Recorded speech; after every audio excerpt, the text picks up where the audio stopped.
அனைவருக்கும் வணக்கம். என் லைஃப்பில் இந்த மாதிரி ஒரு பெயின்ஃபுல்லான ஒரு சுச்சுவேஷனை நான் ஃபேஸ் பண்ணதே கிடையாது. மனசு முழுக்க வலி வலி மட்டும்தான்.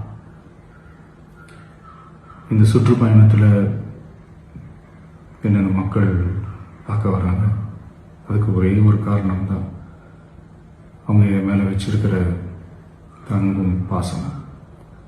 அந்த அன்புக்கும் பாசத்துக்கும் நான் எப்பவும் கடமைப்பட்டிருக்கிறேன். அதனால தான் இந்த சுற்றுப்பயணத்தில் மற்ற எல்லா விஷயங்களையும் தாண்டி மக்களுடைய சேஃப்டி, அதில் எந்த காம்ப்ரமைஸும் பண்ணிடக்கூடாதுன்றதுக்காக தான் அது என் மனசில் ரொம்ப ஆழமாக இருக்கும் அந்த எண்ணம்.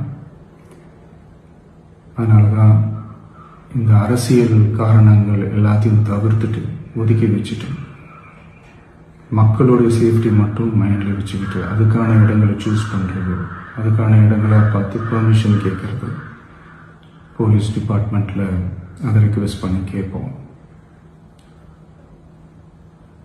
ஆனால்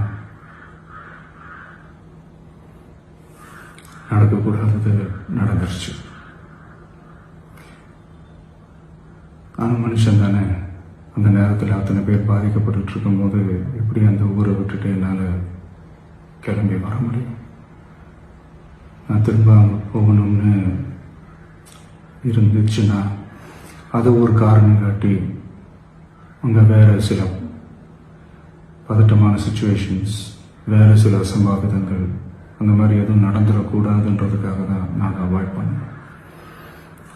இந்த நேரத்தில் சொந்தங்களை இழந்து தவிக்கிற இத்தனை குடும்பங்களுக்கும் என்னுடைய ஆழ்ந்த இரங்கலை தெரிவிச்சுக்கிறேன். எனக்கு தெரியும், என்ன சொன்னாலும் இது ஈடையாகாதுன்னு எனக்கு தெரியும்.